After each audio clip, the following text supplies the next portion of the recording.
مولانا محمد وسلم صلاة وسلام علیکم یا رسول اللہ. بسم اللہ الرحمن الرحیم. تقریباً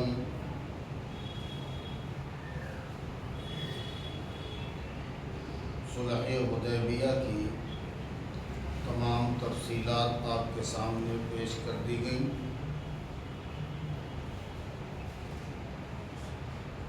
حدیبیہ کے معاہدے کے مطابق قریش اس بات کے پابند تھے کہ وہ نہ تو مسلمانوں پہ حملہ کریں گے اور نہ وہ مسلمانوں کے حلیف پر. اس وقت بنو بکر قریش کے حلیف تھے اور بنو خزاعہ ایک قبیلہ تھا جو رسول اللہ کے حلیف تھے. دونوں قبیلوں میں زمانہ جاہلیت میں دشمنی تھی. ایک موقع پر بنو بکر بنو خزاعہ پر شب خون مارا، یعنی رات میں جب یہ لوگ سو رہے تھے ایک چشمے پر تو ان پر حملہ کر دیا. قریش نے اپنے حلیف بنو بکر کی مدد کی، ہتھیار بھی دیے، لڑنے کو آدمی بھی دیا. بنو خزاعہ کے مال کو لوٹا، مارا ان کو. عمرو بن سالم خزائی حضور علیہ السلام کے پاس 40 آدمیوں کے ساتھ آئے. صورتحال سے حضور علیہ السلام کو باخبر فرمایا. جب آپ کو معلوم ہوا تو آپ نے ایک قاصد مکہ روانہ کیا اور کہا کہ 3 باتوں میں سے ایک بات کو اختیار کرو. یا تو بنو خزاعہ میں جو لوگ مارے گئے ہیں ان کو خون بہا دو، دیت دو، یا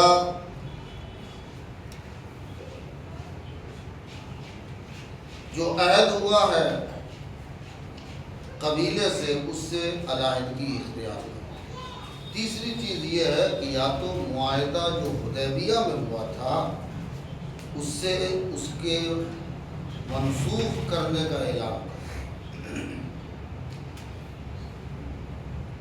معاہدہ حدیبیہ کے نسخ پر یہ لوگ راضی، لیکن راضی ہونے کے بعد میں ندامت ہوئی، شرمندگی ہوئی. ابو سفیان نے تجدید معاہدہ اور صلح کو بڑھانے کے لیے مدینہ بھیجا، لیکن حضور علیہ السلام اس پر راضی نہیں، ناکام واپس آنا پڑا. حضور علیہ السلام نے صحابہ کو پوشیدہ طور پر آلات جنگ، سامان سفر اور مکہ کی طرف کوچ کرنے کی تیاری کا حکم دیا اور تاکید کی کہ اس بات کو مکمل پوشیدہ رکھا جائے، کسی کو اس بات کی بھنک تک نہ ہو. جو بعض کے حلیف قبائل تھے ان کو بھی حکم بھیجا کہ وہ بھی تیار ہو. رمضان المبارک کو 10,000 لشکر کے ساتھ مدینے سے مکہ کی طرف روانہ ہوئے. جب آپ مقام جوفہ میں پہنچے تو حضرت عباس ماں اہل و عیال مکے سے ہجرت کر کے مدینے کو جا رہے تھے. راستے میں ملے، انہوں نے آپ کے حکم کے مطابق جو سامان تھا وہ مدینہ بھیج دیا اور خود لشکر میں شریک ہوئے. فتح مکہ کے سفر کے دوران بہت سے لوگوں نے آپ سے مل کر اسلام کو قبول کیا. اسی میں ابو سفیان بن حارث جو آپ کے چچا زاد بھی تھے اور آپ کے رضائی بھائی تھے. وہ اعلان نبوت سے پہلے آپ کے بڑے قریبی دوست تھے. اعلان نبوت کے بعد وہ آپ کے مخالف بن گئے. جو میں نے شروع میں بعثت کے تعلق سے کہا تھا کہ جب تک آپ کسی کو کچھ نہ کہیں تو تب تک آپ دوست بنے رہتے ہیں. اردو کو امین کہا جا رہا تھا. جو ہی حضور نے اصلاح اور دعوت کا کام شروع کیا، لوگوں نے نہ جانے کتنی باتیں بنانی شروع کر دی. آپ کے ہجوں میں وہ اشعار کہنے لگے. بعد میں غلطی کا احساس ہوا اور وہ اور ان کے ایک ساتھی فتح مکہ کے موقع پر اسلام قبول کیا اور حضرت یوسف علیہ السلام کی زبان میں قرآن کی اس آیت کو پڑھا، تاللہ لقد آثرک اللہ علینا وإن كنا لخاطئین۔ اس کے جواب میں حضور نے بھی حضرت یوسف علیہ السلام ہی کی زبان میں ارشاد فرمایا، لا تثریب علیکم اليوم، یعنی انہوں نے کہا خدا کی قسم ہم پر یہ بات اللہ نے ظاہر کر دی ہے کہ ہم خطا پہ ہیں، ہم غلطی پہ۔ تو حضور علیہ السلام نے وہی جواب دیا جو حضرت یوسف نے جواب دیا تھا اپنے بھائیوں کو کہ آج تم پر کوئی پکڑ نہیں۔ یہ لوگ اسلام میں داخل ہو گئے۔ عشاء کے وقت آپ مکے کے قریب مر الزہران میں پہنچے، وہاں پہنچ کر پڑاؤ ڈالا، لشکر کو حکم دیا کہ ہر شخص اپنے خیمے کے سامنے آگ جلائے۔ قریش کو اپنی بدادی کی وجہ سے شبہ ہو گیا، شک ہوا کہ معلوم نہیں رسول اللہ کس وقت ہم پر چڑھائی کر دے۔ چنانچہ آگ دیکھ کر ابو سفیان بن حرب اور بدیل بن ورقہ اور حکم خبر لینے کی غرض سے یہ لوگ مکہ سے نکلے۔ وہاں پہنچے تو دیکھا لشکر ہے، گھبرا گئے۔ ابو سفیان نے کہا یہ آگ کیسی ہے؟ بدیل نے کہا یہ آگ قبیلہ خزاعہ کی ہے۔ ابو سفیان نے کہا خزاعہ کے پاس اتنا لشکر کہاں سے آیا؟ وہ تو بہت کم ہیں، لوگ قلیل ہیں۔ حضور علیہ السلام کے چوکیداروں نے دیکھتے ہی ان لوگوں کو گرفتار کر لیا۔ ان لوگوں نے چوکیداروں سے پوچھا، دریافت کیا کہ تم میں یہ کون ہے؟ انہوں نے جواب دیا یہ رسول اللہ صلی اللہ علیہ وسلم ہے، ہم ان کے اصحاب ہیں۔ گفتگو ہو رہی تھی کہ حضرت عباس رسول اللہ صلی اللہ علیہ وسلم کے کھچر پر جو سواری تھی گشت کرتے ہوئے ادھر آ گئے اور ابو سفیان کی آواز کو پہچان کر کہا، افسوس ابو سفیان یہ رسول اللہ کا لشکر ہے، خدا کی قسم اگر رسول اللہ تجھ پر فتح یاب ہو گئے تو تیری تو خیر نہیں۔ قریش کی اسی میں بہتری ہے کہ وہ امر کے طالب ہوں، اطاعت کو قبول کر لیں۔ ابو سفیان کہتے ہیں میں آواز سن کے اسی سمت چلتا رہا، عباس تک پہنچا اور کہا اے ابو الفضل رہائی کی کیا صورت ہے؟ عباس نے کہا میرے پیچھے کھچر پر سوار ہو جاؤ، حضور علیہ السلام کی خدمت میں لے کر تجھ کو حاضر ہوتا ہوں تاکہ تیرے لیے امن حاصل کروں۔ حضرت عباس اپنے ساتھ لے کر لشکر کو دکھلاتے ہوئے روانہ ہوئے۔ جب حضرت عمر کی طرف سے گزرنے لگے تو حضرت عمر نے دیکھتے ہی چپٹنا شروع کیا، چپٹے اور کہا یہ ابو سفیان اللہ اور رسول کا دشمن ہے، بغیر کسی عہد و اقرار کے ہاتھ آ گیا ہے۔ حضرت عمر پیدل ہی پیادہ اور حضرت عباس ابو سفیان کو اپنے ساتھ کچر پر سوار کیے ہوئے تیزی کے ساتھ حضور کی خدمت میں پہنچ گئے۔ حضرت عمر پیچھے تلوار لیے ہوئے وہاں پہنچے اور عرض کیا یا رسول اللہ یہ ابو سفیان ہے، رسول کا یہ دشمن بغیر کسی عہد و پیمان کے آج ہاتھ آ گیا، اجازت دیجئے میں اس کی گردن ماروں، میں اس کو قتل کر دوں۔ حضرت عباس نے کہا یا رسول اللہ میں نے اس کو اپنی پناہ میں لے لیا، میں نے امن دے دیا۔ حضرت عمر تلوار لے کر کھڑے تھے، بار بار بس یہی کہہ رہے تھے آپ حکم دیجئے میں اس کی گردن ماروں۔ حضرت عباس غصہ ہو گئے تو کہا عمر ٹھہرو، اگر یہ بنو عدی سے ہوتا، یعنی ان کا قبیلہ تھا بنو عدی، عمر اگر یہ بنو عدی سے ہوتا تو تم اس کے قتل پر اتنا اصرار نہیں کرتے، چونکہ یہ عبد مناف سے ہے نا، اسی لیے تم اس کے قتل پر اصرار کر رہے ہو، بار بار بول رہے ہو۔ حضرت عمر نے کہا یا عباس خدا کی قسم تمہارا اسلام میرے لیے اپنے باپ خطاب کے اسلام سے زیادہ محبوب تھا، میرا باپ اگر اسلام لاتا تو مجھ کو اتنی مسرت نہ ہوتی جتنی کہ تمہارے اسلام لانے سے ہوئی، اس لیے میں خوب جانتا ہوں کہ حضور علیہ السلام کو تمہارا اسلام ہمارے باپ خطاب کے اسلام سے زیادہ محبوب ہے۔ حضور علیہ السلام نے حضرت عباس کو حکم دیا ابو سفیان کو اپنے خیمے میں لے جاؤ، صبح کو میرے پاس لے کے آؤ۔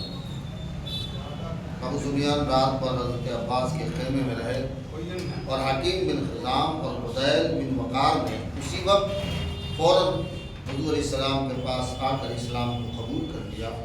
کچھ دیر تک رسول اللہ ان سے مکے کے حالات دریافت کرتے رہے۔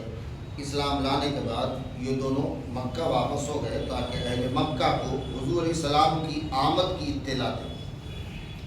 اگلی صبح کو ابو سفیان حضور کے پاس آئے۔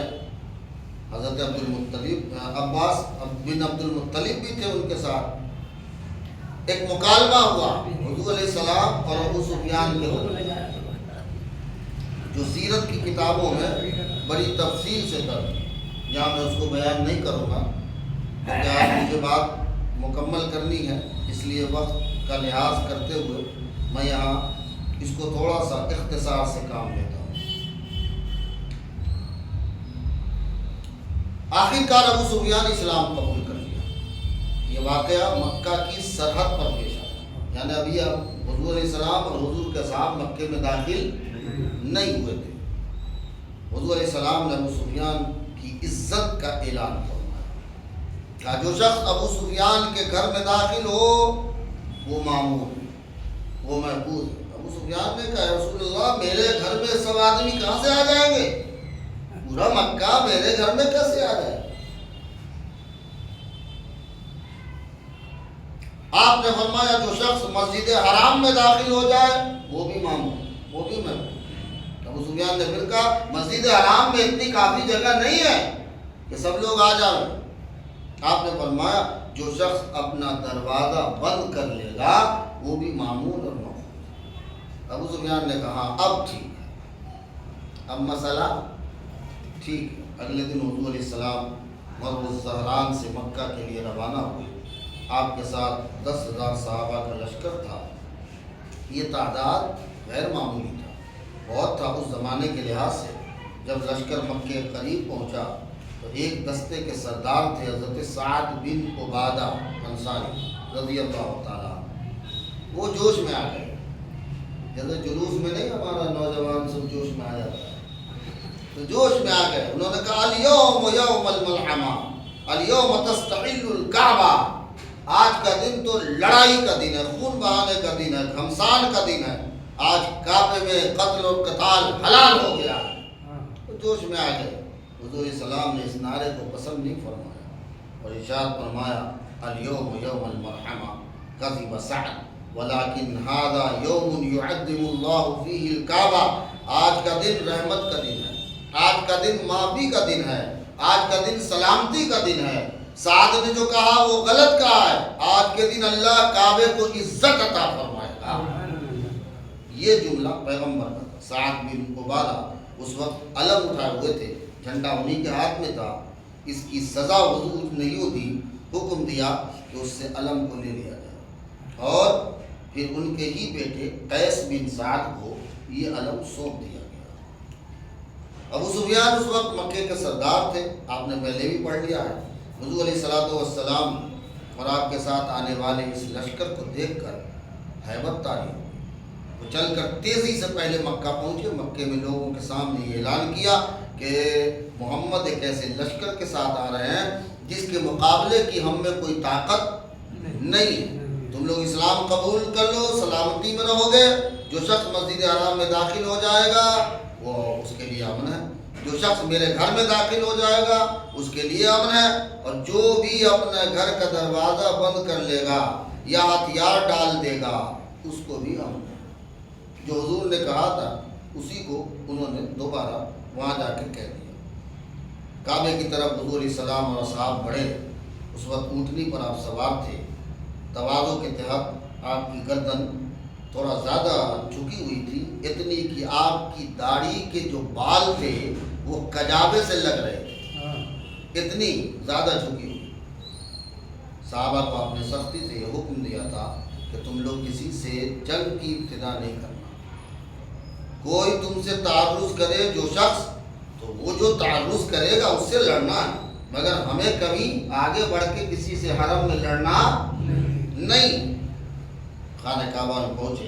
سب سے پہلے خانہ کعبہ کے جو کلید بردار تھے، چابی دینے والے، حضرت عثمان بن طلحہ ان کو بلایا، کنجی لی، کعبے کے دروازے کو کھلوایا، اندرونی دیوار پر حضرت ابراہیم اور اسماعیل کی تصویریں بنی ہوئی تھیں، اس کو آپ نے حکم دیا مٹانے کا، بتوں کو کعبے سے نکال دیا۔ اس وقت مکے کے لوگ آ کر بڑی تعداد میں کعبہ کی صحن میں جمع ہو گئے۔ لوگ منتظر تھے کہ آج کیا حکم دیا جاتا ہے۔ اب ظاہر ہے کہ جو لوگ ظالم تھے، جو لوگ جنگی مجرم تھے، وہ سب اپنی گردن لٹکائے ہوئے بیٹھے تھے۔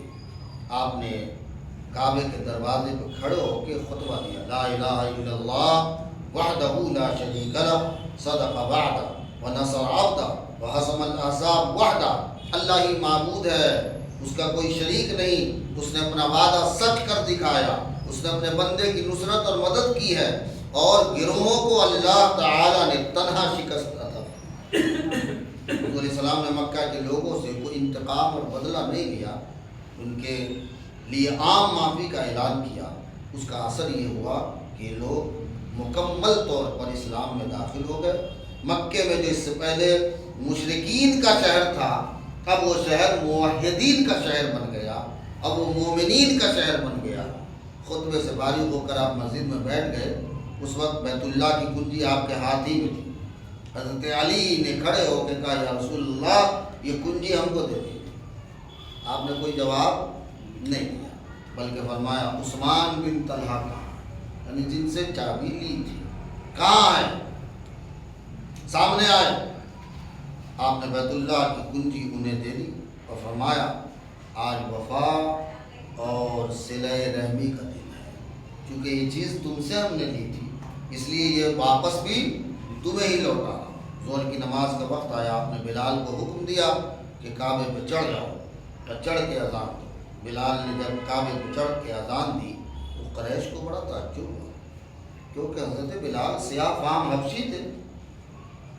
اس وقت غلامی کا عالم ہوتا تھا، حبشیوں کی کوئی عزت و آبرو نہیں تھی۔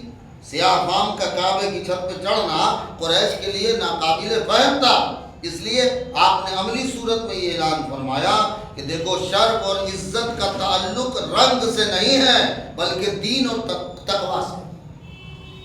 یہ مت سمجھنا کہ رنگ اور روپ سے کوئی تعلق دین میں ہے۔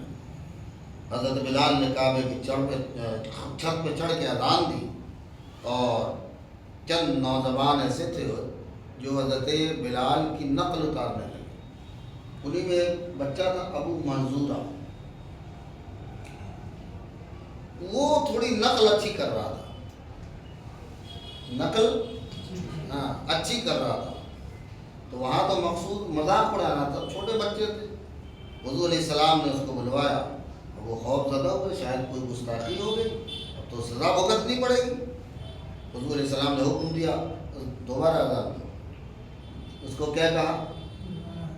اذان سن کر آپ نے انہیں درہم کی ایک تھیلی تھی وہ بطور تحفہ دی۔ سر اور پیشانی اور سینے پر محبت سے حضور نے شفقت کا ہاتھ پھیرا اور دعائیں کی۔ ابو منظورہ کہتے ہیں کہ اس کے بعد میری ساری نفرت اسلام کے لیے اب محبت میں بدل گئی۔ یہ ہاتھ لگنا تھا، رسول اللہ نے انہیں مکے کا مؤذن بنایا۔ اس ابو منظورہ کو حضور علیہ السلام نے مکے کا مؤذن بنایا۔ پھر حضور نے کعبے کا طواف کیا، کوہ صفا پر تشریف لے گئے، وہاں بیت اللہ کی طرف رخ کر کے اللہ کی حمد و ثنا فرمائی، اس میں مشغول ہو گئے۔ کچھ انصار صحابہ کو یہ گمان گزرا کہ اب آپ فتح مکہ کے بعد یہیں ٹھہر جائیں۔ یاد ہو آپ کو انصار نے ایک وعدہ لیا تھا کہ آپ جب مدینہ پہنچیں گے تو ہمارے ساتھ بدعہدی تو نہیں ہوگی نا، کہیں آپ قریش کے ساتھ مل تو نہیں جائیں گے؟ یاد ہو تو نہیں ہو تو اس کو یاد تازہ کر لیجیے۔ حضور علیہ السلام کے اوپر وحی نازل ہوئی، آپ نے انصار کو بلا کے کہا یہ ہرگز نہیں ہو سکتا، میں اللہ کا بندہ ہوں، اس کا رسول ہوں، تمہاری زندگی، وہی جملہ جو حضور نے اس وقت کہا تھا، تمہاری زندگی میری زندگی ہے، تمہاری موت میری موت ہے۔ یہ سن کر سارے انصار کی آنکھوں میں آنسو آ گئے، آپ دیدہ ہو گئے۔ اس کے بعد لوگ بیعت کے لیے جمع ہوئے، اسلام کی بیعت حضور سے لینے لگے۔ مردوں نے فقط اسلام پر بیعت لی، حسب استطاعت اللہ و رسول کی اطاعت کی بیعت لے رہے تھے۔ عورتوں سے ان کے امور کی جو بیعت لی گئی وہ سورہ ممتحنہ میں اللہ تعالیٰ نے ذکر فرمایا کہ حضور نے یہ بیعت لی عورتوں سے کہ شرک نہیں کرو گی، چوری نہیں کرو گی، زنا نہیں کرو گی، نہ اولاد کو اپنی تم قتل کرو گی۔ یہ ساری چیزیں قرآن کے 28ویں پارے میں ذکر ہے۔ اس وقت ایسا ہوا کہ دوسرے دن، فتح مکہ کے دوسرے دن، ایک خزائی قبیلے کے بندے نے ایک حذیلی مشرک کو قتل کر دیا۔ آپ کو جب اس کا علم ہوا، صحابہ کو جمع کر کے کوئی صفا پر کھڑا ہو کر حضور نے خطبہ دیا، یا ایھا الناس ان اللہ حرم مکہ یوم خلق السماوات والارض فہی حرام الی یوم القیامہ ولا یحل لامرئ یؤمن باللہ والیوم الآخر ان یسفک بها دما وان لا یعبد فیہا شجرۃ۔ اے لوگوں، بے شک اللہ نے جس دن سے آسمان اور زمین کو پیدا کیا اس دن سے مکے کو محترم بنا دیا، اس لیے وہ قیامت تک کے لیے حرام اور محترم رہے گا۔ ہر اس شخص کے لیے جو اللہ اور قیامت کے دن پر ایمان رکھتا ہو، یہ جائز نہیں ہے کہ وہ مکے میں خون بہائے، اور نہ کسی کے لیے کسی درخت کا کاٹنا جائز ہوگا۔ اس کے بعد آپ نے اپنے پاس سے جس کو قتل کیا گیا تھا اس کا خون بہا اور دیت کے طور پر آپ نے 100 اونٹ عطا کی، تاکہ یہ جھگڑا، یہ قتال وہیں ختم ہو جائے، اس کو آگے بڑھنے کی کوئی صورت نہ نظر آئے۔ مشرکین نے مہاجرین جو لوگ ہجرت کر کے مکے سے گئے تھے، ظاہر ہے ان کے جائیداد پر، ان کے مکانات پر ان کا قبضہ ہو گیا تھا، وہ تو چھوڑ کے چلے گئے تھے۔ بعض مہاجرین نے اپنے حقوق کی واپسی کا مطالبہ کرنا چاہا کہ وہ جو ہمارا تھا وہ تو ہمارا ہے، ہم کو ملنا چاہیے۔ حضور علیہ السلام نے یہ کہہ کے خاموش کیا کہ اگر تو صبر کرے گا تو تیرے لیے بہتر ہے، تو نے اللہ اور رسول کے لیے چھوڑا تھا تو بہتر ہے کہ تو صبر کرے، اس کے بدل میں اللہ تعالیٰ تمہیں جنت میں مکان عطا فرمائے۔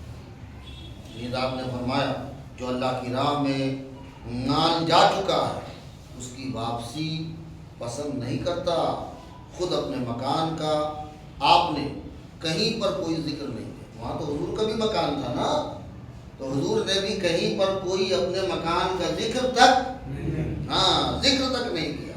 یہی سیرت میں ہم کو سبق ملتا ہے کہ کوئی چیز پہلے خود عمل کرنا ہوتا ہے، پھر دوسروں کو عمل کی دعوت دینی ہوتی ہے۔ فتح مکہ کے دن آپ نے عام معافی کا اعلان کیا، لیکن کچھ لوگ ایسے تھے جو بڑے سخت جرائم میں ماخوذ تھے، ان کے متعلق حضور نے قتل کا حکم دیا تھا، کیونکہ وہ قابل معافی جرم ان کا نہیں تھا۔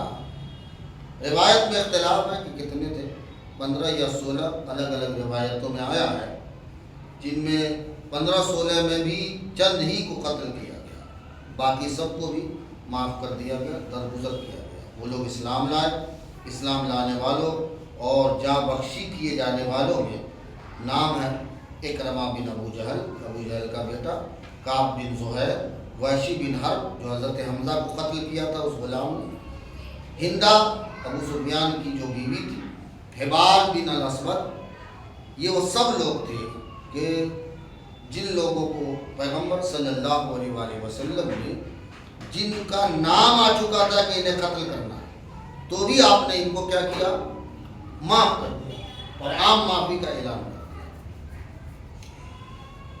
پیر کے دن 6 شوال 8 ہجری کو مکہ اور طائف کے درمیان ایک جگہ ہے جہاں حوازن اور بنو ثقیف 2 قبیلے آباد تھے، اس کا نام ہے حنین، قرآن میں اس کا ذکر آیا ہے۔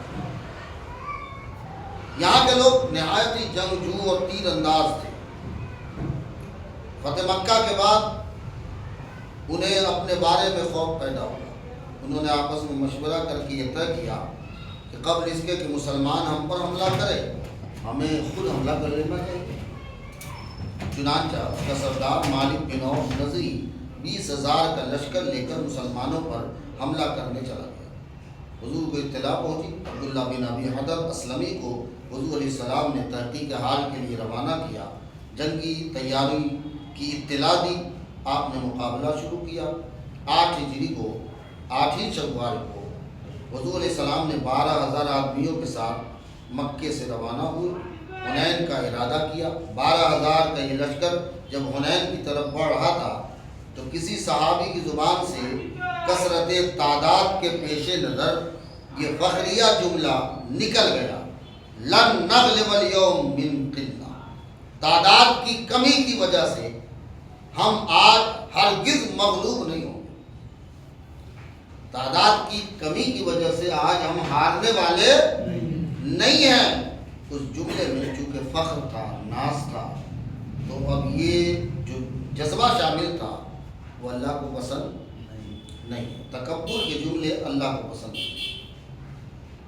چنانچہ تیسرے دن لشکر اسلام وادی حنین میں پہنچا، دشمنوں نے 20,000 تلواروں سے ایک دم حملہ کیا، جس سے مسلمانوں کی حواس باختگی اور سراسیمگی پھیل گئی۔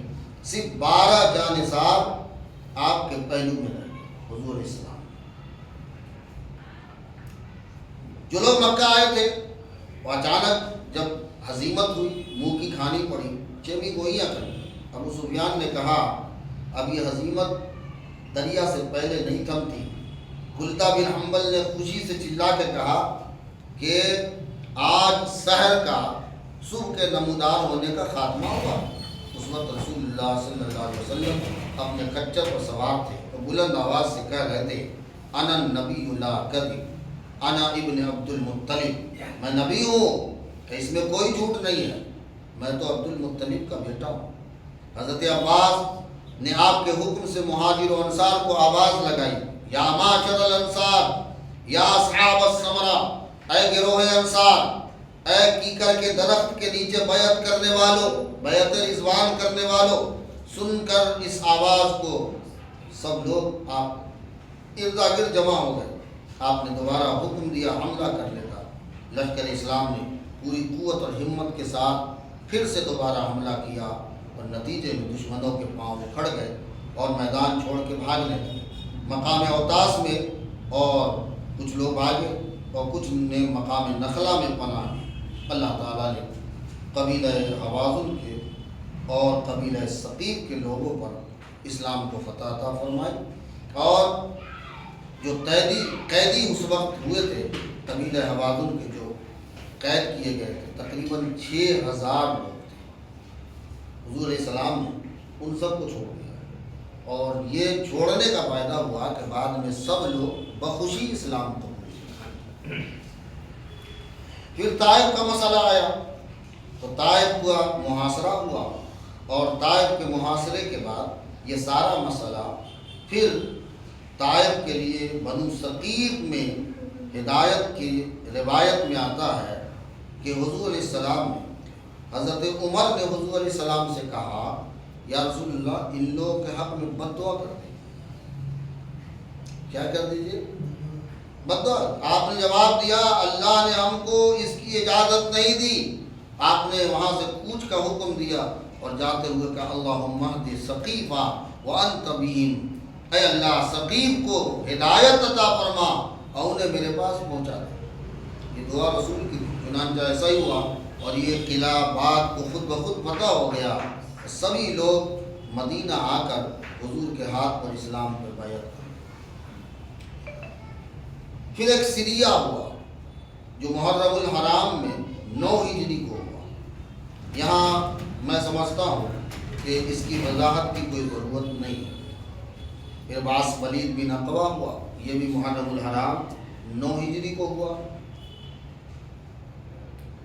حضور علیہ السلام پر ایک غزوہ جو حضور علیہ السلام نے رجب میں کیا 9 ہجری میں، وہ مشہور ہے، تھوڑی سی تفصیل کی ضرورت ہے، میں کر دیتا ہوں۔ غزوہ تبوک ہوا۔ غزوہ تبوک ہرقل جو روم کا بادشاہ تھا، اس کو یہ بے اصل خبر پہنچائی گئی کہ حضور علیہ السلام کا انتقال ہو گیا۔ لوگ بھوک مری اور قہر سے دوچار ہیں، اس لیے عرب پر حملہ آور ہونے کا سب سے مناسب موقع یہی ہے۔ ہرقل یہ خبر پا کر 40,000 کا لشکر مسلمانوں پر چڑھائی کے لیے تیار ہو۔ جب آپ کو خبر معلوم ہوئی کہ اس کا مقدمۃ الجیش مقام بلقا تک پہنچ چکا ہے، فوجیوں کو سال بھر کی پہلے ہی سے اس نے تنخواہ دے رکھی تھی، یہ جنگ پہ آمادہ کرنے کا بہترین اسلحہ تھا، حضور علیہ السلام نے تیاری کا حکم دیا، اور یہ سخت حالات کی بنا پر سفر بہت صبر آزما تھا۔ منافقین نے مسلمانوں کو یہ کہہ کر ورغلانا شروع کر دیا تھا، یعنی ایسی گرمی میں جنگ کے لیے تم لوگ مت نکلو، ایسی گرمی میں جنگ کے لیے تم لوگ نکلنا نہیں۔ مخلص نے مسلمان کہ نہیں، ہمیں اللہ اور رسول کا حکم ہے، ہمیں کسی چیز سے پریشان ہونے کی ضرورت نہیں۔ یہی وہ جنگ تھی جس میں سب سے پہلے حضرت ابوبکر صدیق رضی اللہ تعالی عنہ نے اپنے گھر کا کل اثاثہ، جو بھی سامان تھا، سب کا سب لا کر حضور کے سامنے لا کر، حضور نے پوچھا تھا اپنے اہل و عیال کے لیے کیا چھوڑا ہے، تو آپ نے جواب دیا تھا صرف اللہ اور اس کے رسول کو چھوڑا ہے۔ حضرت عمر فاروق نے اپنا آدھا مال حضور کی بارگاہ میں پیش کیا۔ حضرت عثمان غنی نے 300 اونٹ ساز و سامان کے اور 1000 دینار سونے کے سکے لا کر اس مہم کے لیے حضور کی بارگاہ میں پیش کیا۔ آپ نہایت خوش ہوئے تھے اور فرمایا تھا کہ اس عمل صالح کے بعد عثمان کو کوئی عمل ضرر نہیں پہنچائے گا، اور خصوصی دعا حضور علیہ السلام نے حضرت عثمان کے لیے کی۔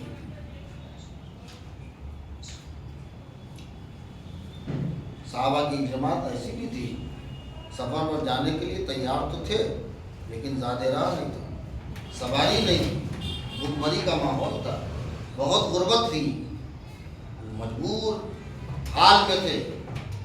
ان لوگوں نے حضور سے سواری طلب کی، لیکن آپ نے بھی معذرت کی کیونکہ آپ کے پاس بھی نہیں تھی۔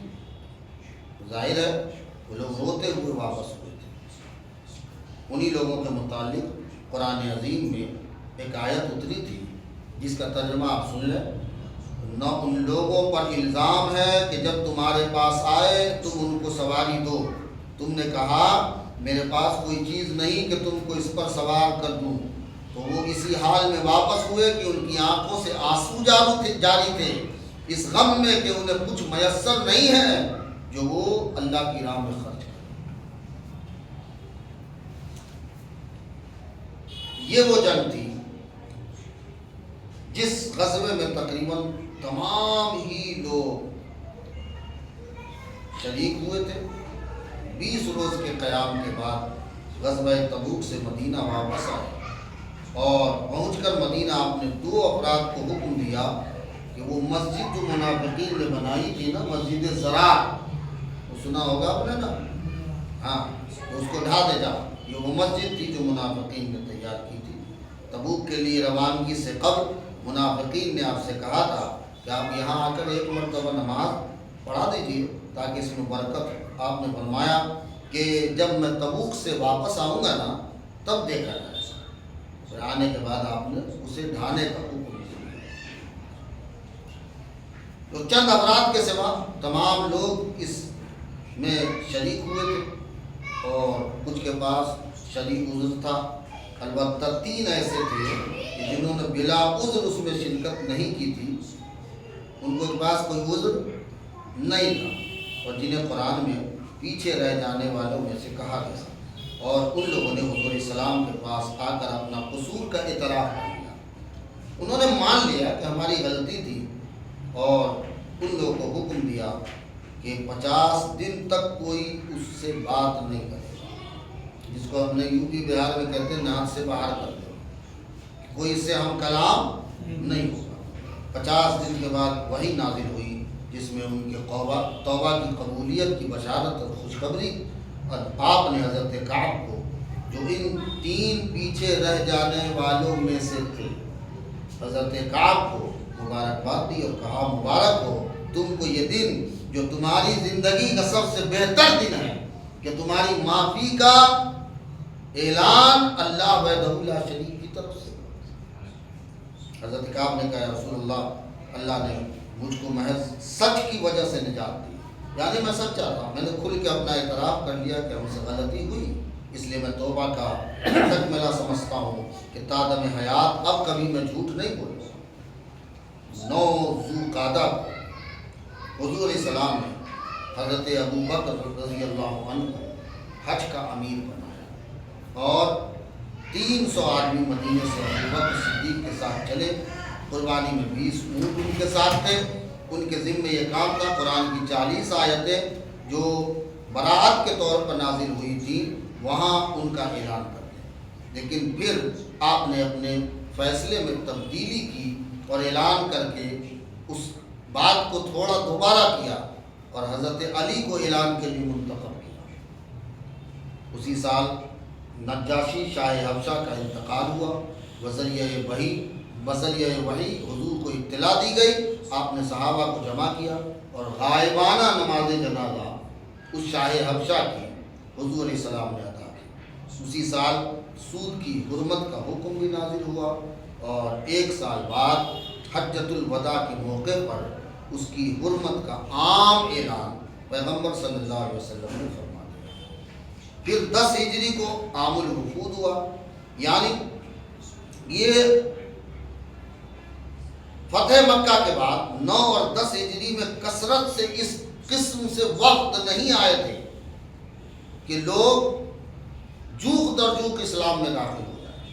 ان دونوں سالوں کو عام الوفود یعنی وفود کا سال اس لیے کہا جاتا ہے کہ یہ وہ سال تھا کہ علاقے سے ارد گرد سے اطراف و اکناف سے بہت سارے وفد آئے اور آ کر انہوں نے اسلام کو قبول کیا۔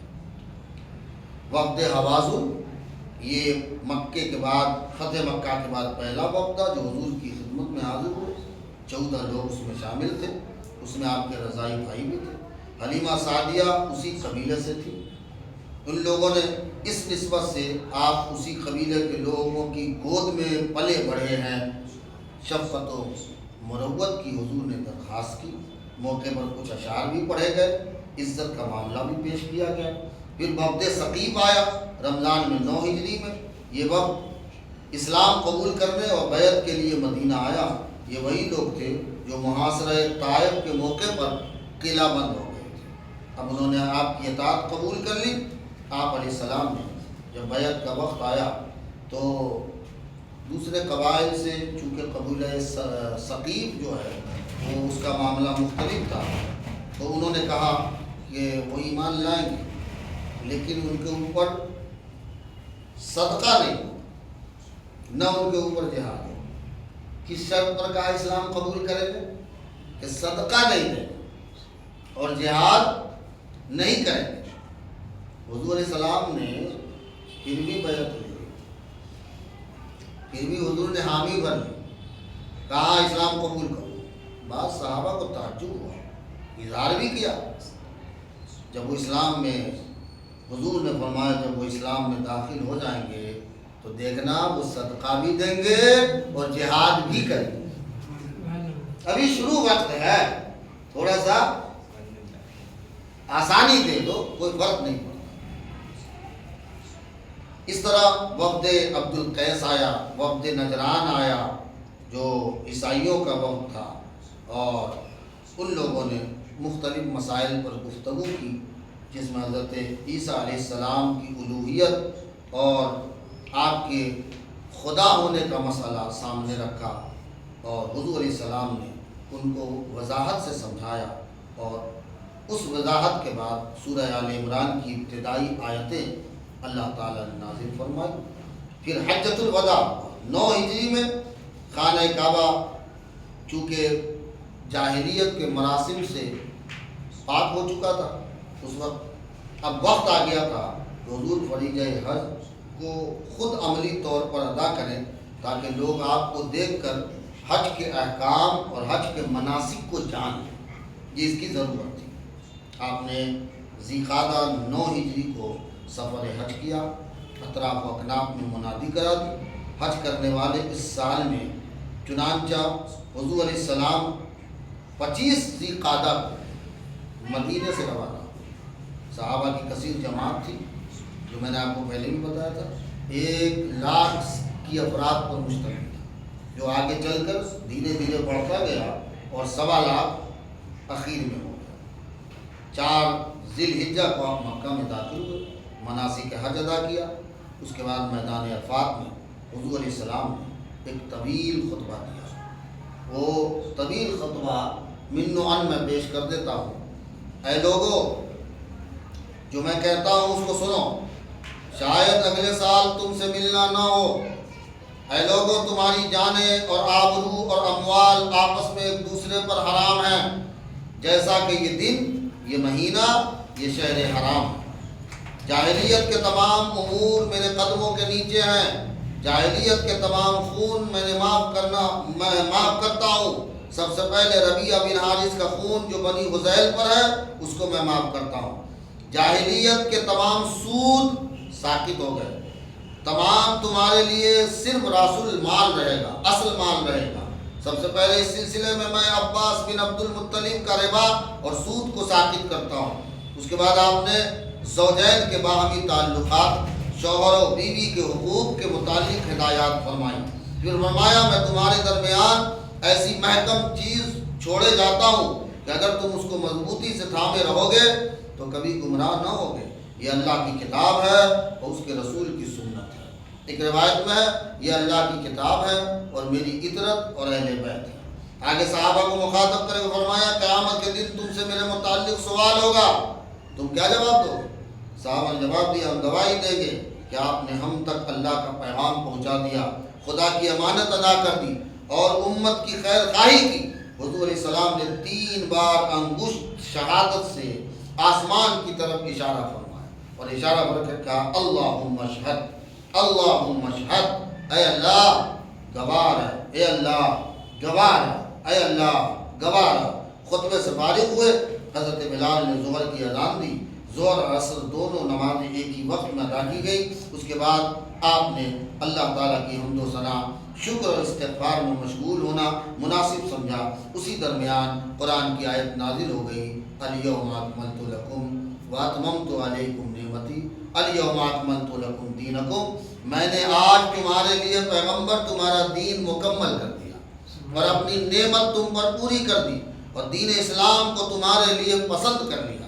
حضور علیہ السلام منا میں بھی اس قسم کا خطبہ دیا، کیونکہ حضور نے اس حج کے خطبے میں فرمایا تھا کہ شاید تم سے آئندہ ملاقات نہ ہو، اس لیے اس کو حجۃ الوداع کہتے ہیں۔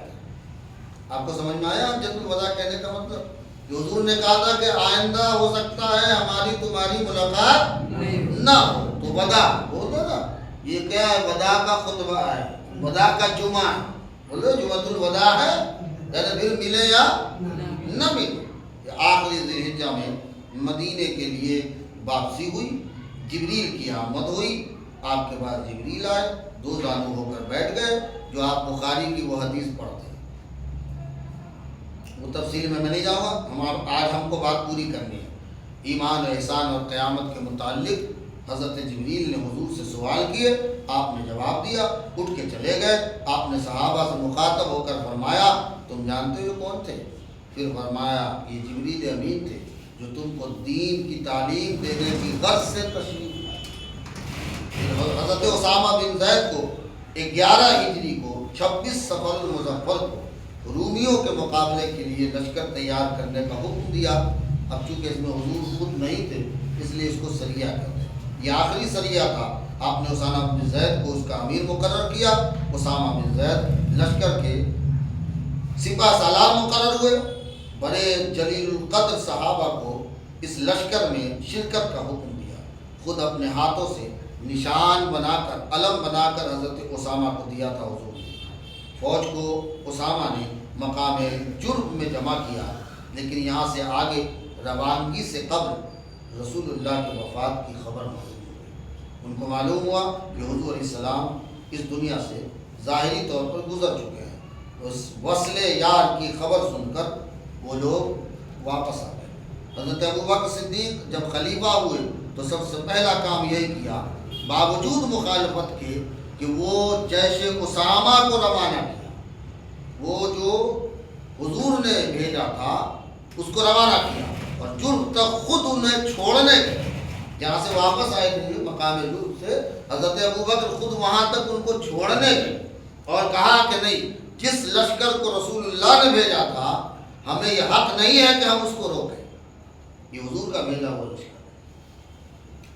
حجۃ الوداع سے واپسی کے بعد سورہ نصر نازل ہوئی، اذا جاء نصر اللہ، یہ آپ کی واپسی آخرت کی رحمت کا اشارہ تھا۔ یہ تھا کہ آپ اس کے بعد استغفار اور تسبیح میں مشغول ہو گئے۔ حجۃ الوداع کے موقع پر جو آج میں نے تمہارے لیے تمہارے دین کو مکمل کر دیا یہ نازل ہوا تھا، اس سے آپ کو اندازہ ہو چکا تھا کہ اب آپ کا وقت قریب آ چکا ہے۔ غدیر خم کے موقع پر خطبہ دیتے ہوئے آپ نے ارشاد فرمایا تھا کہ مجھ کو یہ اندیشہ نہیں ہے کہ میرے بعد تم شرک میں مبتلا ہو جاؤ، مجھے یہ خوف نہیں ہے کہ میرے بعد تم شرک میں مبتلا ہو جاؤ گے، البتہ یہ اندیشہ ہے کہ تم دنیا کی حرص اور طمع اور باہمی تنافر میں مبتلا ہو جاؤ گے، آپس میں لڑو گے، لڑ بھڑ کے تم ہلاک ہو جاؤ گے۔ یہ حضور نے اندیشہ ظاہر کیا۔ سفر کے آخری اشرے میں ایک مرتبہ آپ رات کو اٹھے، اپنے خادم کو جگایا اور کہا مجھ کو یہ حکم ہوا ہے کہ میں اہل بقیع کے لیے استغفار کروں، جنت البقیع میں۔ وہاں سے واپس آنے کے بعد طبیعت ناساز ہو گئی، سر میں درد بخار کی شکایت پیدا ہو گئی تھی۔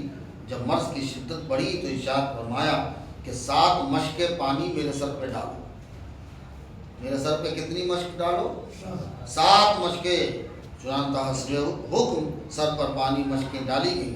اس سے جب آپ کو کچھ سکون ہوا تو حضرت علی کے سہارے سے آپ مسجد تشریف لائے، نماز پڑھائی۔ یہ ظہر کی نماز تھی۔ کون سی؟ اس کے بعد آپ نے صحابہ کو خطاب کیا اور آپ کا آخری خطاب تھا۔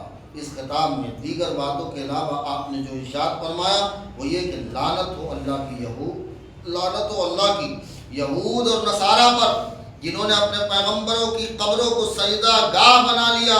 اس سے مقصود اپنی امت کو تنبیہ کرنا تھا کہ وہ حضور کی قبر کو سجدہ گاہ نہ بنائے، سجدہ گاہ، کیونکہ سجدہ صرف کس کے لیے؟ صرف اللہ وحدہ لا شریک لہ۔ پھر آخری نماز جماعت اور حضرت ابوبکر کو امامت کا حکم دیا۔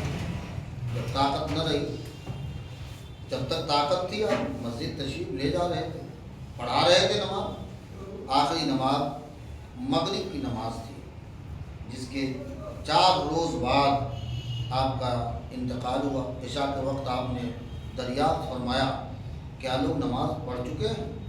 جواب ملا وہ سب آپ کے انتظار میں، عشاء کی نماز کے لیے آپ کے انتظار میں۔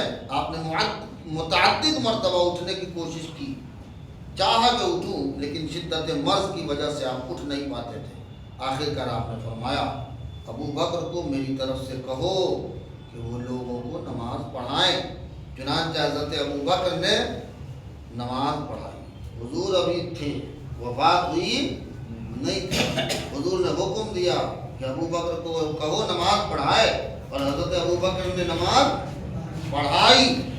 دوشنبہ کے دن، پیر کے دن 12 ربیع الاول کو 10 ہجری کو آپ کی وفات ہوئی۔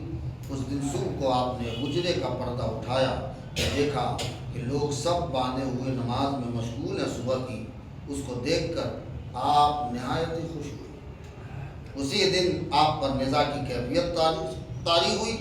آپ اپنا سر حضرت عائشہ کی گود میں رکھ کر لیٹ گئے۔ اسی عالم میں آپ نے مسواک کیا۔ آپ کے پاس پانی کا ایک پیالہ رکھا ہوا تھا۔ درد سے بے چین ہو کر بار بار ہاتھ اس پیالے میں ڈالتے تھے اور اپنے چہرے پر پھیر لیتے تھے اور یہ کہتے تھے اللہ کے سوا کوئی معبود نہیں، بے شک موت کی بڑی سختیاں ہیں، ان للموت سکرات۔ پھر چھت کی طرف دیکھا اور ہاتھ اٹھا کر حضور نے فرمایا اے اللہ رفیق اعلیٰ، اے اللہ رفیق اعلیٰ۔ اور اس کے بعد آپ کی روح عالم بالا کو پرواز کر چکی۔ انا للہ و انا الیہ راجعون۔ انتقال کے وقت حضور کی عمر 63 سال تھی۔ یہ 12 ربیع الاول دوشنبہ ہی کا دن تھا اور اسی دن آپ کا وصال ہوا۔ اب اس خبر کو سن کر ظاہر ہے صحابہ میں اضطراب پھیل گیا، سناٹے میں آ گئے۔ حضرت عمر نے تو تلوار ڈالی، کہا جو یہ کہے گا کہ حضور کا انتقال ہو چکا ہے اس کی گردن مار دوں گا۔ یہ جلال تھا حضرت عمر۔ اسی عالم میں جو اس بے ہوشی کو توڑنے والا تھا نا، وہ حضرت ابوبکر صدیق۔ ایسے ہی حضور نے اپنے مصلی پر کھڑا نہیں کیا تھا، اس مدہوشی کی چادر کو تار تار کرنے والے کوئی تھے تو حضرت ابوبکر صدیق رضی اللہ عنہ۔ جب حضرت عمر کا جلال دیکھا اور کہا کہ یہ مدہوشی کا یہ عالم ہے کہ یہ کہہ رہا ہے جو کہے گا کہ حضور انتقال کر گئے میں اس کی گردن مار دوں گا۔ مسجد نبوی میں حضرت ابوبکر صدیق آئے، ممبر پہ کھڑے ہوئے اور کھڑے ہو کر ایک لمبا خطبہ دیا جس میں آپ نے فرمایا کہ جو شخص محمد کی عبادت کرتا تھا تو ان کا وصال ہو چکا ہے۔ خطبے میں یہ جملہ تھا حضرت ابوبکر کا کہ لوگوں کو مدہوشی کی چادر سے نکالنا ہے۔ جو محمد کی عبادت کرتا تھا تو سنو، محمد وصال پا چکے ہیں، اور جو شخص اللہ کی عبادت کرتا تھا وہ حی تو وہ زندہ ہے، اس پر موت نہیں آنے والی۔ لا یموت، اللہ مرتا نہیں ہے، اللہ پہ موت نہیں آتی۔ پھر انہوں نے یہ آیت پڑھی وما محمد الا رسول قد خلت من قبلہ الرسل، محمد صرف اللہ کے رسول ہیں، ان سے پہلے بھی رسول گزر چکے ہیں، اگر ان پر موت آ جائے یا وہ قتل کر دیے جائیں تو کیا تم الٹے پاؤں پھر جاؤ گے؟ اور جو شخص الٹے پاؤں پھرے تو وہ اللہ کا کچھ بگاڑنے والا نہیں ہے، اور اللہ شکر کرنے والوں کو اس کا بدلہ دے گا۔ سورہ آل عمران میں آیت نمبر 144 میں اللہ نے اس کا ذکر مکمل فرمایا۔ یہ جو تقریر سنی لوگوں نے تو اچانک ان کی سراسیمگی ختم ہو گئی۔ اب لوگ مدہوشی کی چادر سے باہر آئے۔ حضرت عمر فاروق کہتے ہیں کہ مجھے ایسا لگا جیسا کہ میں نے پہلی بار ہی یہ آیت سنا۔ حضرت عمر کہتے ہیں کہ مجھے لگا کہ یہ آیت میں نے سوچی پہلی بار سنا، اس کو سن کر میں نے جان لیا کہ حضور کی وفات ہو چکی، حضور کی وفات ہو چکی۔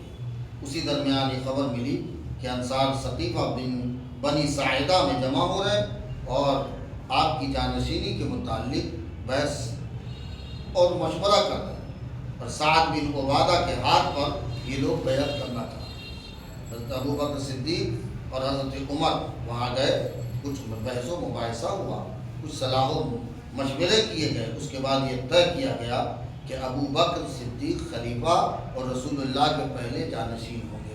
جب اتفاق رائے سے حضرت ابوبکر صدیق رضی اللہ عنہ کو خلیفہ چن لیا گیا تو انتقال کے دوسرے دن شام کو رسول اللہ کی تجہیز و تکفین عمل میں آئی۔ آپ مدینے کی مسجد نبوی کے اسی حجرے میں دفن کیے گئے جہاں آپ کی وفات ہو چکی۔ یاد رکھیے گا اس وقت یہ مسئلہ سامنے آیا تھا کہ حضور علیہ السلام کو دفن کہاں کیا جائے، تو اس تعلق سے یہ گفتگو ہوئی اور پھر یہ نتیجہ اور رزلٹ سامنے آیا کہ پیغمبر جس گھر میں ہو وہی اس کے مدفن ہوتے ہیں، وہی ان کی دفن کی جگہ ہوتی ہے۔ لہذا یہ طے ہوا کہ حضور علیہ السلام جس گھر میں آرام فرما رہے تھے وہی گھر حضور کے دفن کی جگہ بنی۔ یہاں جو بات قابل غور ہے وہ یہ ہے کہ ہمیں یہ سمجھنا ہے کہ جب افراتفری کا ماحول ہو، کیا ہو تو اس وقت کوئی نہ کوئی ہونا چاہیے جو ہمارے اس افراتفری کے ماحول کو سلامتی والا بنا سکے،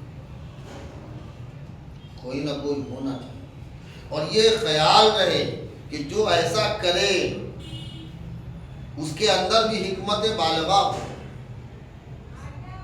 ایسے کھڑے ہو کے حضرت ابوبکر صدیق نے کہا عمر ہے کیا بولتا ہے، نہیں کہا، ڈانٹا پھٹکارا نہیں، بلکہ آپ ممبر میں مسجد نبوی کے کھڑے ہوئے اور کھڑے ہو کر کے آپ نے پہلے خطبہ پڑھا، اور خطبہ پڑھنے کے بعد پھر آپ نے ایک دم صاف اشارہ کیا، صاف اشارہ کیا۔ کیا اشارہ تھا؟ کہ تم کس کی عبادت کر رہے تھے، پیغمبر کی کہ خدا کی؟ یہ بات قابل غور ہے۔ انہوں نے کہا کہ یہ بتاؤ تم عبادت کس کی کر رہے تھے، رسول کی، اللہ کی؟ سب نے کہا عبادت صرف کس کی کرتے ہیں، اللہ کی کرتے ہیں۔ جب تم عبادت اللہ کی کر رہے ہو تو اللہ کو موت نہیں آتی، وہ زندہ ہے۔ اللہ کے علاوہ جتنی مخلوق ہے سب کو فنا ہونا، تو فنا ہونے میں حضور کی ذات بھی ہے، کیونکہ حضور کی ذات بھی تو مخلوق ہے، وہ بھی تو مخلوق ہے۔ لہذا پھر وہ آیت کو اس کو محل استدلال ٹھہرا دینا اور دلیل کے طور پر قرآن کی آیت کو اس وقت میں پیش کر دینا کہ دیکھو اللہ نے پہلے سے فرمایا کہ محمد صرف رسول ہے، محمد رسول کا کام کیا ہے، پیغام پہنچانا، تو محمد صرف رسول ہیں یعنی پیغامبر ہیں، انہوں نے اپنا کام کر دیا، انہوں نے اپنا کام کر دیا، پیغام پہنچا دیا۔ یہ جو شعور ہے، یہ جو آگہی ہے، وہ بہت اہمیت کا حامل ہے۔ اس وقت جب الیوم اکملت لکم دینکم آیت نازل ہوئی اور حضور پر یہ آیت نازل ہوئی کہ آج دین مکمل ہو گیا، تمہارے لیے دین کو مکمل کر دیا، نعمت تمام کر دی، صحابہ خوشی منا رہے تھے، لیکن حضرت ابوبکر رونے لگے۔ معلوم ہے آپ کو، سب نے کہا کیا کر رہے ہو، رو کیوں رہے؟ حضرت ابوبکر نے اپنی محبت اور اپنے والہانہ عقیدت کا اظہار پیش کیا تھا اور کہا تھا تمہیں معلوم نہیں ہے کہ دین مکمل ہونے کے بعد نبی نہیں رہتے، تمہیں دین کی تکمیل کی خوشی سمجھ میں آ رہی ہے، ہمیں تو یہ غم ستا رہا ہے ہمارا محبوب، ہمارا یار ہمارے بیچ اب نہیں رہے گا۔ یہ شعور، یہ آگہی سب میں نہیں ہوتا۔ تو حضور علیہ السلام نے اپنی زندگی میں اپنی جائے امامت سونپ دیا، یہ اس بات کی علامت تھی کہ حضور علیہ السلام نے اپنے بعد اپنا جانشین اشارے میں ابوبکر کو بنا دیا ہے، ورنہ رہی بات خلافت کی تو لفظی طور پر کہ زبان سے پیغمبر نے کسی کو اپنا جانشین مقرر نہیں کیا، لیکن حضور علیہ السلام کا اپنی غیر موجودگی میں جب آپ نہیں ہوتے، بخاری میں کئی حدیثیں ہیں، کئی موقع پر حضور نہیں تھے، حضور علیہ السلام نے اجازت دی ابوبکر میری جگہ نماز پڑھائے۔ کئی روایتوں میں آیا ہے، راوی خود کہتے ہیں کہ بلال نے پوچھا اتصلی بالناس یا ابا بکر، اے ابو بکر کیا تو نماز پڑھاؤ گے؟ تو اب ہم ہوتے تو کیا کہتے ہیں بھائی، میں کہتا ہوں اگر یہ حاجی صاحب کھڑے ہوں، میں نہ ہوں، ابھی مغرب میں نہیں تھا، ابھی یہ حاجی صاحب کھڑے ہوں اور ہمارے مؤذن صاحب کو کہیں کہ نماز پڑھاؤ گے، مؤذن صاحب غصہ ہو جائے گا، نہیں ہے حضرت تو وہیں پڑھاؤں گا نا، ہو جائے گا کہ نہیں؟ لیکن حضرت ابو بکر کی گہرائی دیکھیے، حضرت ابو بکر سے جب پوچھا گیا کہ نماز پڑھائیں گا، تو انہوں نے جواب دیا، اس جواب میں کتنی گہرائی ہے، کہا ان شئت یا بلال، اے بلال تو چاہے تو میں پڑھا دوں، تو چاہے تو میں پڑھا دوں۔ تو جو گہرائی تھی حضرت ابوبکر صدیق رضی اللہ تعالی عنہ، یقیناً وہ اس قابل تھے کہ حضور کے بعد انہیں ہی حضور کا جانشین منتخب کیا جائے۔ تو اللہ تعالیٰ نے حضور علیہ الصلوۃ والسلام کے بعد جو لوگ جانشینی کے لیے منتخب ہوئے، چاہے وہ ابوبکر ہو، ان کے بعد عمر ہو، عثمان ہو یا علی ہو، 6 مہینے حضرت امام حسن کا بھی کر لیں آپ، تو یہ جو 30 سالہ دور گزرا ہے، اس کی پیشن گوئی تو رسول اللہ نے خود فرمائی تھی۔ یہ سب منہج نبوت پر تھا، یہ جتنی خلافت ہے چاروں اور حضرت حسن والی، یہ منہج نبوت پر تھا، اس لیے ان کو خلافت راشدہ کہتے ہیں، یہ راشد خلافت، یعنی اسی طریقے پر تھا جس طریقے پر مصطفیٰ جان رحمت صلی اللہ علیہ وسلم نے لوگوں کو اکٹھا کیا تھا۔ اب اس کے بعد مسئلہ آیا ملوکیت کا، پھر وہ لمبا چلا، 90 سال تک تقریباً چلا، بنو امیہ پھر اس کے بعد تقریباً کہ 500 سال سے اوپر چلا بنو عباس کا، پھر اس کے بعد 700 سال سے بھی زیادہ خلافت عثمانیہ چلا۔ خلافت عثمانیہ کو تو بہت زیادہ دن نہیں ہوئے، آپ کے دھیان میں جو لوگ بوڑھے ہیں سمجھتے ہوں گے۔ تو اب ضرورت یہ ہے کہ حضور کے بعد حضور کا جو فرمان ہے، حضور کے جو احکام ہیں، حضور کے جو سنن ہیں، حضور کے جو احادیث طیبہ حضور کی ہیں، جو حضور نے ہم تک اللہ کے احکام پہنچائے ہیں، ہم سب پر لازم ہے کہ ان احکام، ان فرامین کو ہم لوگوں میں عام کریں۔ حضور نے جو دعوت پیش کی، اس دعوت کو ہم میں کا ہر بندے پر یہ فریضہ عائد ہوتا ہے کہ وہ دعوت دوسروں تک پیش کرے۔ ہم میں سے ہر بندے کا یہ فریضہ ہے کہ وہ ایک دوسرے کی اصلاح کرے۔ اگر اصلاح میں کی ضرورت ہو، کوشش کرنے سے ہمارے کسی میں اگر اچھائی آتی ہے تو ہم پر واجب ہے کہ ہم اس کی اصلاح کریں، کوشش کریں کہ ہم اس کی اصلاح کریں۔ یہ ہمارا فریضہ ہے۔ یہ ہم لوگ کیا سمجھتے ہیں کہ یہ تو مفتیوں کا کام ہے، یہ مولویوں کا کام ہے، یہ اماموں کا کام ہے۔ یہ کمزوری ہماری ہمیں لے ڈوب رہی ہے۔ ہم میں کا ہر بندہ یہ حق رکھتا ہے کہ جو اس کو صحیح معلومات ہے وہ دوسروں تک پہنچائے۔ اللہ سے دعا کرے اللہ تعالی ہم سب کو سیرت طیبہ پہ عمل کی توفیق دے۔ اللہ تعالی ہم سب پر فضل و کرم کی بارش فرمائے۔ آمین بجاہ سید المرسلین وآخر دعوانا الحمدللہ۔ السلام علیکم ورحمۃ اللہ۔ کل انشاءاللہ آپ کا بیان جو ہجرت کے حساب سے ہوگا وہ لاسٹ ہوگا۔